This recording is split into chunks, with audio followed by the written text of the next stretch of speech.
Marcus Ellison was 39 years old the afternoon he sat across from his wife at a mahogany conference table in downtown Charlotte and signed his name to papers he had written himself. To everyone in that room, he looked like a man being peeled. He wore a plain gray quarter-zip he'd had for 4 years. His truck, a 17 F-150 with a cracked rear taillight he hadn't bothered to fix, sat in the parking deck below. The man beside Diane, her attorney, had on a watch that cost more than Marcus made in what Diane believed was his entire yearly salary. She had told Marcus that once, 2 Christmases ago, not unkindly. He had nodded and gone back to his coffee. She laughed when he initialed the asset disclosure page, not loudly, just a breath. A controlled exhale of satisfaction dressed up as a polite cough. Her attorney looked at his phone. The notary looked at the wall. Marcus looked at Diane's face. He held it in his memory the way a structural engineer photographs a beam before he removes it, carefully, deliberately, for the record. What Diane Ellison did not know, what she had chosen in 11 years of marriage never to ask, was that the holding company she believed was worth $340,000 was a single branch on a tree she had never once walked around to look at fully. He was worth $90 million. The paperwork she was celebrating had given her $2.1 million and a townhouse. She had signed away the rest. What happened next would cost Diane everything she thought she had won. Before we jump into the story, comment where in the world you are watching from and subscribe, because tomorrow's story is one you need to hear. The Charlotte mornings that Marcus liked best were the ones where the light came in low and flat and turned the poured concrete of his workshop floor the color of warm sand. He had built the workshop himself, 600 square feet off the back of the house on Larkspur Drive, studs plumb, vapor barrier perfect, electrical run in neat conduit that his mother's brother, who had done 40 years in the trades, had called the cleanest amateur work he'd ever inspected. Marcus had accepted the compliment without comment and moved on to the trim. He was out there by 5:30 most mornings, before Diane was awake, before the neighborhood sprinklers came on. He worked on whatever needed working on. That particular Tuesday, 14 months before the conference table, before the laugh, before any of it, he was repairing a credenza he had rescued from an estate sale in Concord. The piece was solid walnut, 1960s, dovetailed at every joint. Someone had painted it white at some point. He was taking it back. His grandmother had told him once, holding his hands when he was 11 years old, and convinced a broken bicycle was the end of the world. If it was built right the first time, Marcus, it can always be brought back. Estelle Ellison had died at 81, 4 years ago, in the same house on the east side of Charlotte where she had raised him after his parents separated. He still heard her most mornings. He took it as a sign that she approved of the hours. The credenza was the kind of work that required patience more than skill. Chemical stripper applied in sections, waited on, scraped clean, reapplied where necessary. You could not rush it. You could only give it what it asked for. He heard the side door open at 7, and Diane came out in the silk robe she'd ordered from a boutique in Atlanta, coffee in hand, barefoot. She was 41 that year, still striking in the way she'd always been, composed. Put together even in the early hours, hair wrapped and pinned with the precision of a woman who understood the work of presentation. He had admired that once. "You're going to smell like that stripper all day," she said. Probably, she watched him scrape for a moment. "The Hargrove dinner is Thursday. Don't forget." "I haven't." She went back inside. He noted the new perfume, something warm and unfamiliar, nothing she'd worn before, without filing it anywhere he would examine later. Not yet. He had met Diane at a project management conference in Raleigh 11 years prior. She was presenting a session on stakeholder communication. She was sharp, confident, and laughed at the right moments. He had been 43 days back from a 2-year consulting engagement abroad, sitting in the back row of a conference room with a name badge that listed his title as Senior Project Consultant, which was accurate as far as it went and said nothing about anything else. He had asked her one question after the session. She had asked him 3 in return. They had dinner 2 weeks later. He had liked her urgency, the way she moved through the world with intention. He had believed, for a long time, that they were moving through it together. His phone buzzed on the workbench. A text from Raymond Coles, an old family friend, his grandmother's next-door neighbor for 30 years, who now worked in commercial property management. The text said only, "Call me when you get a minute." Nothing urgent. Just something you should know. Marcus set down the scraper. He wiped his hands on a shop rag. He looked at the credenza, stripped down to half its old wood tone, patient and unhurried in the morning light. He called Raymond back an hour later. Raymond told him what he'd seen. Marcus had driven past the downtown parking structure 4 times over the course of 3 weeks before he understood what he was looking at. Raymond hadn't known the name of the car, just that it was a dark green German sedan, very clean, with a personalized plate. Marcus had sat across the street on a Tuesday afternoon, with coffee going cold in the cup holder, and waited. The car arrived at 12:08. It parked on level 2. The man who stepped out of it was tall, blond, early 40s, and wore a linen shirt with the sleeves rolled to the elbow. His name, Marcus would learn shortly, was Derek Voss, a regional director for a commercial real estate firm whose Charlotte office had been handling a portfolio acquisition that Diane's consulting practice had been advising on for the better part of a year. Marcus drove home. He said nothing. His hands didn't shake. He began with the obvious. Her phone, which she left on the kitchen counter while she showered each morning. He was not a man who snooped.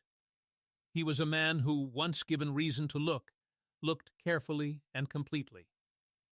The thread between Diane and Derek Voss went back 14 months. It was not ambiguous. It was not a question of misread signals or a single regrettable evening. It was deliberate.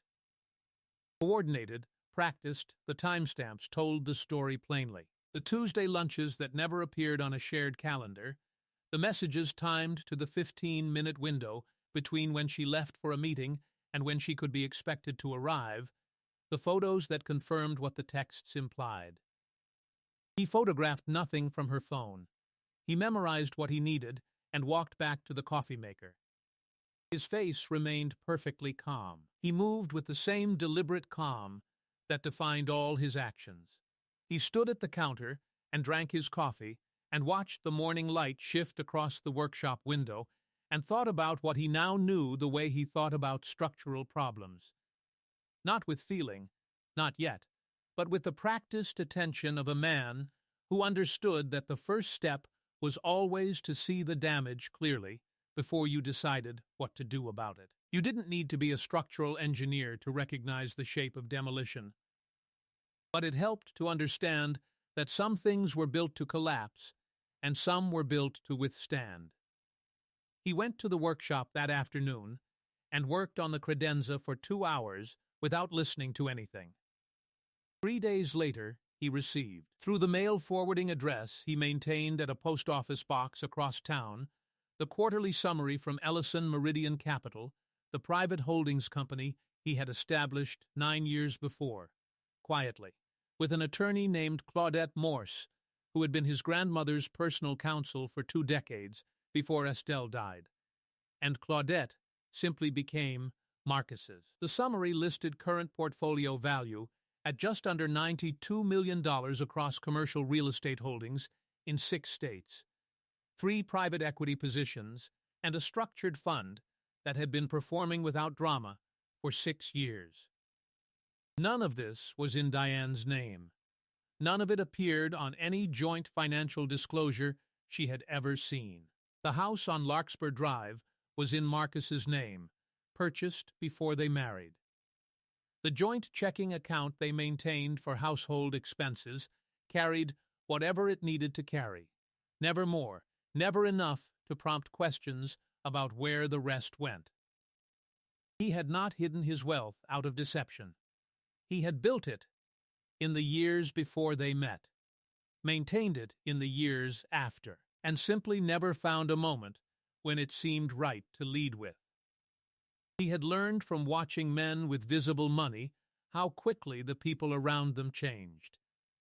He drove a truck with a cracked taillight. He clipped coupons for the grocery store on Tivola Road. He fixed credenzas in a workshop he built himself. He was who he had always been. He had no interest in becoming someone different to impress people who would have been unimpressed regardless. He opened his laptop that evening and began going back through 18 months of bank statements from the joint account. He was systematic.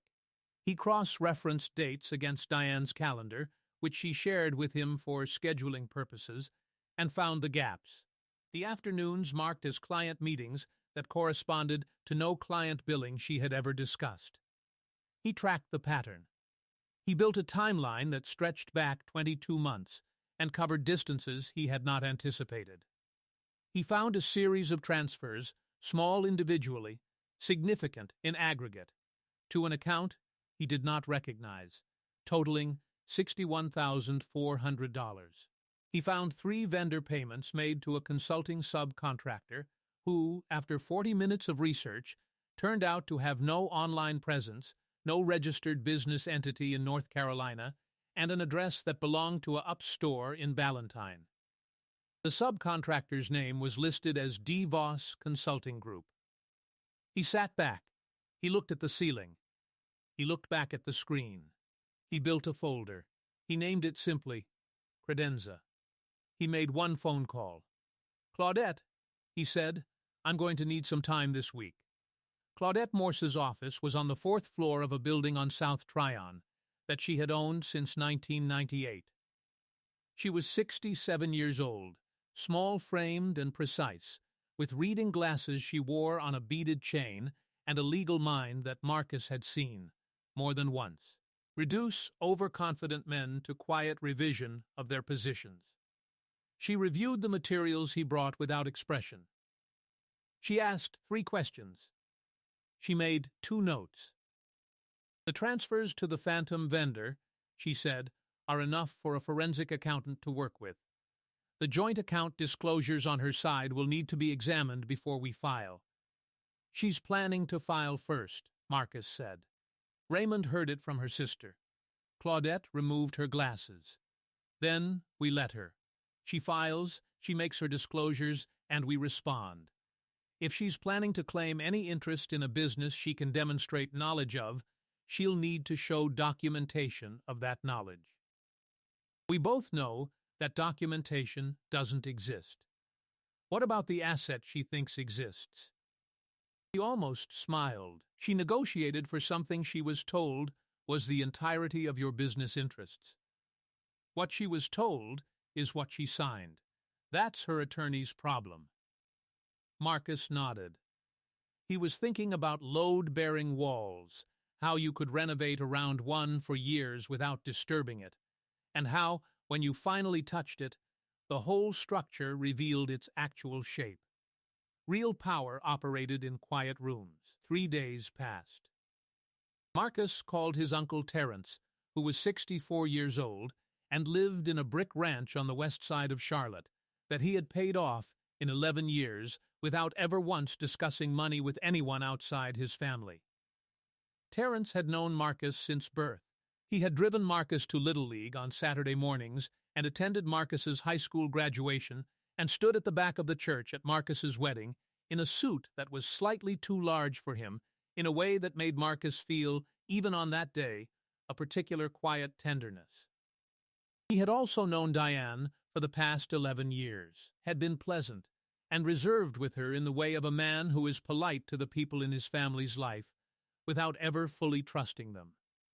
They sat on Terence's porch with sweet tea at 2 in the afternoon. The sun was low enough to sit under. A dog down the block barked twice and went quiet. "I wondered," Terence said. "I wondered a long time ago. The way she talked about your work, like it was something to be embarrassed of. She wasn't wrong about what she knew. No, but she was wrong about what that said about you." Terence looked out at the yard, a yard he had mowed himself since 1989. "Your grandmother used to say the quietest river carves the deepest canyon. Estelle always knew what you were building, Marcus. She told me once she wasn't worried about you. Said you built things to last." Marcus stayed for 2 hours. When he left, he drove back toward Larkspur Drive with the windows down and the radio off, and felt, for the first time in 3 weeks, something that was not quite anger and not quite relief, but existed somewhere between them where clarity lived. By Friday morning, Claudette's forensic accountant had completed a preliminary review of the joint account transfers. The accountant's name was Howard Price, 60 years old, semi-retired, who had spent 22 years as an EARS compliance officer before going private. He presented his findings to Marcus and Claudette in a 40-minute meeting without flourish or editorial comment, which was exactly what Marcus had been told to expect. The phantom vendor traced back, through 2 layers of shell registration, to an LLC with a single registered agent, Derek Voss. The money Marcus's wife had been moving out of their household account for 22 months had been going, incrementally and deliberately, to the man she had been meeting in downtown parking structures. Price's summary noted the pattern was consistent with a pre-planned asset removal strategy. The phrase he used was structured depletion and estimated the recoverable sum, with interest and legal fees attached, at just over $80,000. There was one more thing. Derek Voss, Price had discovered, had done this before. A prior civil proceeding in Raleigh from 6 years ago quietly settled, involving a similar arrangement with a different woman, a different consulting practice, a different disappearing vendor. The settlement had been sealed, but the filing itself was public record. Price had a copy. She had found someone who had already run this play. Preparation is the work. That Saturday evening, Marcus came home at 6:30 with grocery bags and made pasta. Diane sat at the kitchen island with her laptop and asked him about his week. He told her it had been fine. He asked about hers. She said it had been busy. The Hargrove project, a new client, the usual. He grated Parmesan. She answered emails. She tilted her phone away from him when a notification arrived, which she had been doing for months, and which he had not, until recently, thought to examine. The credenza sat in the workshop, 3/4 restored, waiting on nothing but time. She had no idea. Diane filed 11 days later. The mediation was scheduled for a Thursday. The conference room was in a building on College Street, 6th floor, and when Marcus arrived, 7 minutes early, in the gray quarter zip with a leather portfolio under his arm, Claudette was already seated. Diane arrived with her attorney, a man named Griggs, who wore the expensive watch and had the practiced ease of someone accustomed to winning without working hard for it. Diane had dressed carefully for the occasion, pressed blazer, gold earrings, the composure of a woman who believed she was the one in control of what was about to happen. She was, just not in the way she understood. Griggs opened with the terms they had been prepared to propose. Division of what Diane's team had identified as the marital estate, based on the disclosures Marcus had provided, the house on Larkspur Drive, the joint account, the small business interest listed under Ellison Project Consulting LLC that had been established for tax convenience and held. On paper, a modest book value. Their offer allocated $2.1 million in combined assets to Diane, primary residence to Marcus with a buyout option, and a clean separation of all other interests. Marcus initialed each page as directed. On the asset disclosure page, Diane's breath escaped in that controlled, quiet exhale. Her hand went to her mouth. She looked at her attorney with the particular expression of a woman receiving confirmation of something she had worked a long time to arrange. Claudette let the notary complete her work. She let the documents be signed and witnessed. She let Griggs straighten his papers with the satisfaction of a man who believes a transaction is closed. Then she set a folder in the center of the table. "Before we conclude," Claudette said, "there are several related matters we'd like to resolve concurrent with this agreement." Griggs looked up. "The agreement is executed." "The agreement addresses the marital estate as disclosed. There are matters outside the marital estate that bear directly on the forensic audit your client will now be subject to." The room changed temperature. Claudette laid the documents out one by one: the joint account wire transfers, the phantom vendor registration, the LLC connecting the transfers to Derek Voss, the forensic accountant's summary, a notarized affidavit from the financial institution. Each page placed flat, without drama, without theater. Marcus watched Diane's face move through a sequence of expressions he had never seen on it before. Confidence first, then stillness, then a look he could only describe as the particular vertigo of someone who has walked confidently to the edge of a cliff and discovered, too late, that it is not where they believed the ground to be. "These transfers," Claudette continued, "constitute fraudulent conveyance under North Carolina law. The recovery process will involve full disclosure of your client's financial relationships over the past 24 months, including all business and personal relationships with Derek Voss, whose firm has already been notified and who, I can tell you now, has engaged his own separate counsel as of yesterday." Diane looked at Marcus. It was the first time she had looked directly at him since the papers were initialed. The composure was gone. What remained in its place was something rawer and less carefully constructed. Not grief, not yet, but the particular look of a person whose plan has inverted on them so completely that the mind takes a moment to process the new geometry of the room. He looked back. He said, "Marcus, you don't understand what you're. I understand everything," he said. He kept his voice at the same register he used to discuss grocery lists. "I have understood it for some time.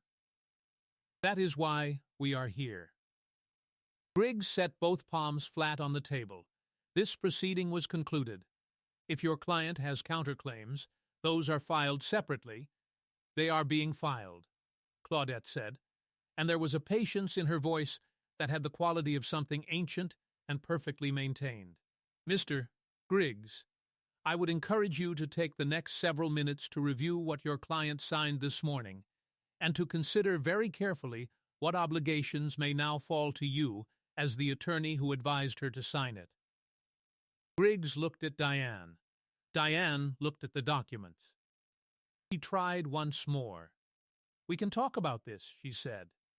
"We can work something out." Claudette said nothing. The offer didn't require a response from her. "I'm not angry," Marcus said. "I'm clear. Those are different things." He gathered his portfolio. Claudette gathered the folder. The notary was already looking at her shoes. Griggs said, quietly, "We'll need time to review." "You have it," Claudette said. "The amended filing will be ready Monday." Marcus stood. He buttoned nothing, because nothing needed buttoning. He walked to the door, and he did not look back at the table where Diane sat, surrounded by the architecture of her own undoing, each document a wall she hadn't known was load-bearing until the moment it moved.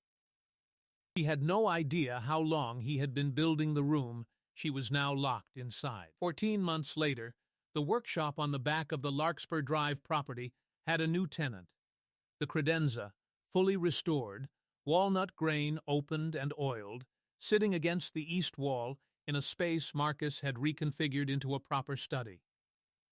The floors were bamboo, installed over a winter weekend with a borrowed pneumatic nailer and an old playlist his grandmother would have called too loud. A Japanese maple he had planted in the side yard the previous spring had survived its first Charlotte summer and put out new growth in a particular shade of red that caught the late afternoon light in a way he was not prepared to have stopped him in his tracks the first time he noticed it. He had a new partner. Her name was Celeste Abram. She taught architecture at UNC Charlotte and had walked into a hardware store on Park Road one Saturday morning looking for a replacement hinge, and ended up in a 20-minute conversation about mortise joints that she said later she had not expected to enjoy as much as she did. She was steady and precise and asked good questions and did not perform for him. They had been seeing each other for 7 months. She was not the center of the story he was building. She was, simply, present in it, which was more than enough. Ellison Meridian Capital had closed a significant acquisition in the Nashville corridor and expanded operations into a new commercial corridor outside Philadelphia. Marcus had also begun a mentorship program through a Charlotte trade school, 6 slots per year, offered to young men from the East Side, focused on construction management and financial self-sufficiency. He had funded it personally. The $61,400 in fraudulent transfers had been recovered through the civil proceeding. Derek Voss had settled separately, quietly, and relocated his operations to a smaller market in the Midwest. His firm's Charlotte office had not renewed its lease. Diane was working in an administrative role at a mid-tier commercial brokerage in Gastonia. Her professional license had been placed under review following the forensic audit's disclosure to the relevant licensing board. Her former network in Charlotte's consulting community had received the information with the particular silence that, in that world, was more damaging than any public statement. Her sister, Marcus heard through Raymond, had stopped returning her calls sometime around the new year. He heard all of this the way he heard most things, at a remove, without satisfaction, without appetite for it. He registered it and moved forward. He was in the workshop on a Tuesday evening in October, pressing the maple stain into a new repair, a rocking chair that had belonged to Terence's late wife, when Celeste appeared in the doorway with 2 mugs of tea, and the particular quiet of someone who has learned when to leave a man to his work and when to simply be nearby. She set 1 mug on the workbench. She sat in the lawn chair in the corner and opened her book. The evening light came in through the workshop window and turned the concrete floor the color of warm sand. He was free. He was whole. He had built everything worth keeping. I hope you enjoyed that one.